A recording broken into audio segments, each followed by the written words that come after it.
Bonjour tout le monde, bienvenue à ce live d'Immigration SCAT. Je m'appelle Mélanie Scatterin, je suis consultante réglementée en immigration canadienne et porte-parole d'Immigration SCAT. Vous pensez que parrainer votre conjoint, c'est simple et c'est garanti. Attention, il y a des pièges et des erreurs sont faites qui impacte négativement plusieurs dossiers à tous les jours. Donc, vous avez compris que nous continuons sur le sujet des mythes et cette semaine, c'est le thème du parrainage de conjoints. Donc, je vais parler de quelques mythes les plus fréquents et ensuite des erreurs qui sont souvent faites dans les demandes. Je répondrai aux questions s'il y en a, donc, et les questions pertinentes. N'hésitez pas à les écrire en commentaire. Donc, premier mythe qui persiste dans le parrainage. Si on est marié, je vais être automatiquement résident permanent, ma demande va être acceptée. Eh bien, non. Même si vous mariez un citoyen canadien, vous devez prouver que le mariage, que la relation est authentique.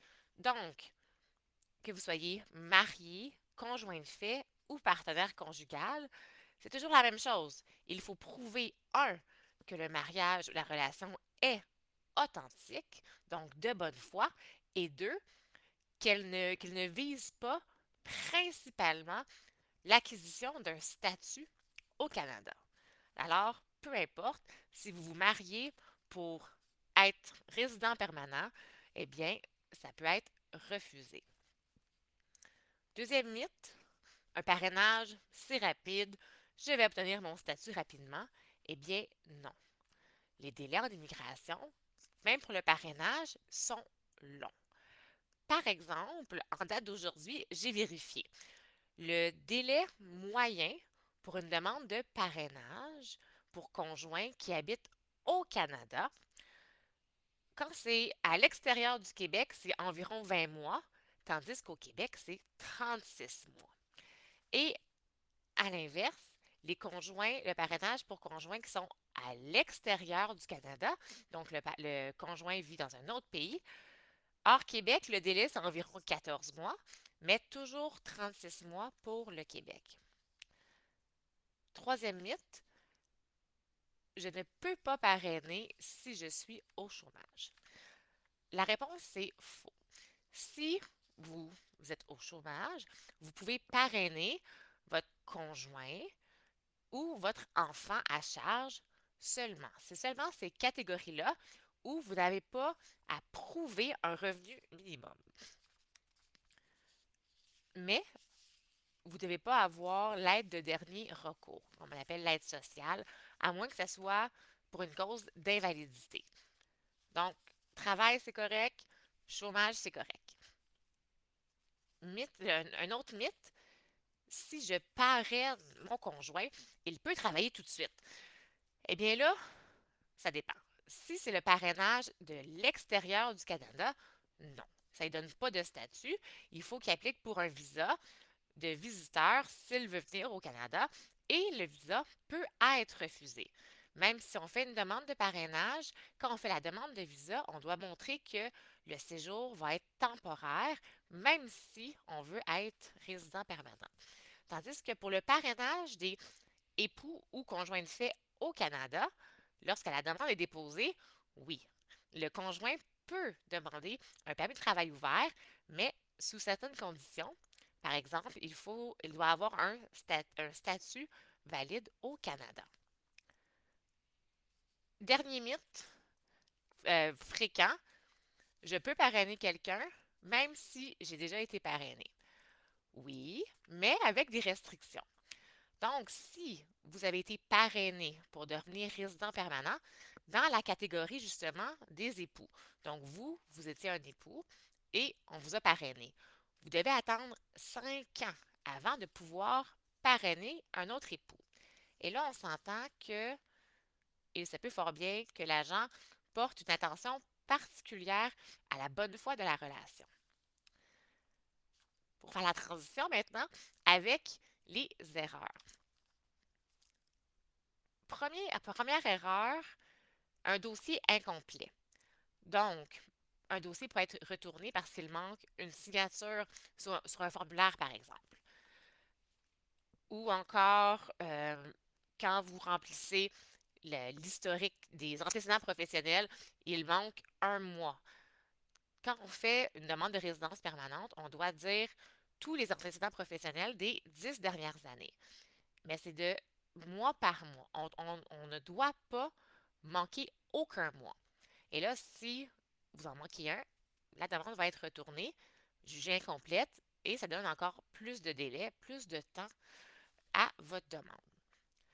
Alors, un conseil, vérifiez chaque page des formulaires. Faites porter une attention particulière à toutes les questions. Est-ce que elles ont toutes été répondues? Lire correctement le formulaire, c'est la base. Prendre son temps. Même chose pour la demande en ligne pour les informations. On porte une attention particulière aux détails. Le but, c'est justement d'éviter que la demande soit retournée. Donc, une autre erreur, c'est le non-respect des normes réglementaires. Par exemple, les traductions. Ce n'est pas tous les documents qui sont traduits. Quand on fait sa demande, tous les documents doivent être soit en anglais, soit en français. Alors, c'est important de respecter cette norme-là. Là, j'arrive au vif du sujet. La preuve de votre relation est faible ou incohérente. Quand on fait une demande de parrainage, on fait une demande de résidence permanente, mais dans la catégorie du regroupement familial. Donc, dans le couple des conjoints, dans la catégorie des époux, conjoints de fait ou partenaire conjugal. La première chose à prouver, c'est est-ce que vous rencontrez la définition d'époux? Est-ce que votre mariage est légal? Est-ce que ça a été enregistré devant le gouvernement, par exemple, devant l'état civil? Donc, on s'entend, si c'est juste un mariage religieux, c'est pas légal. Donc, si vous avez un mariage religieux, il faut également l'enregistrer auprès du directeur de l'état civil ou du gouvernement. Pour conjoint de fait, est-ce que ça fait au moins un an que vous habitez ensemble à la même adresse lorsque vous envoyez la demande? Si c'est non, et là, vous ne rencontrez pas la définition de conjoint de fait, donc la demande va être refusée. Première chose à prouver. Et c'est toujours à vous de le prouver, selon la balance des probabilités. Donc, c'est la balance qui bouge. Est-ce que c'est plus probable qu'improbable? Donc, le 50% plus 1 que oui, je suis mariée légalement. Parfait. Deuxième étape, il faut prouver que la relation, elle est authentique. Donc, par exemple, si vous envoyez dans votre demande seulement 3 photos prises ici et là, sans contexte, bien, IRCC, l'agent peut douter de l'authenticité de votre relation. Et là, c'est compliqué de se dire, OK, comment on prouve qu'une relation est vraie? Bien là, ça peut être justement des photographies, plusieurs photos, mais on, on fait une table des matières et là, on les met en contexte, les photos. On dit c'était quelle date, où, qui était présent. Ensuite, c'est des preuves aussi que la relation est connue de vos proches, de votre famille, donc des lettres de soutien, des messages, des échanges de communication tout au long de la relation, des documents importants l'un pour l'autre, donc par exemple des assurances ou encore votre testament, des factures communes, des preuves que vous habitez ensemble. Il faut être imaginatif et ne pas avoir peur d'en mettre. Une lettre aussi explicative, c'est beaucoup le parrainage. Mais quand on dépose la demande, elle doit être complète et, comme je le mentionnais, c'est à vous de le prouver. Et finalement, une dernière erreur fréquente, c'est de mentir ou d'omettre des refus antérieurs, par exemple. Disons que l'agent est satisfait que votre couple est vrai. Ensuite, il va vérifier les antécédents du conjoint. Mais là, si dans la demande, vous avez dit non, j'ai jamais eu de refus, mais finalement, vous avez eu des refus antérieurs, mais là, vous avez menti dans votre demande. Et même si vous êtes parrainé, ça se peut que la demande, la résidence permanente ne soit pas acceptée. Donc, on vient au mythe numéro un. Hein, quand on fait une demande de parrainage, c'est automatique. Non, vous devez être encore admissible. Donc, vous allez avoir des vérifications sécuritaires, votre casier criminel, des choses comme ça. Alors, c'est important de dire la vérité et d'être cohérent également. Et voilà un live sur le parrainage, les mythes, erreurs. J'espère que ça vous a été utile.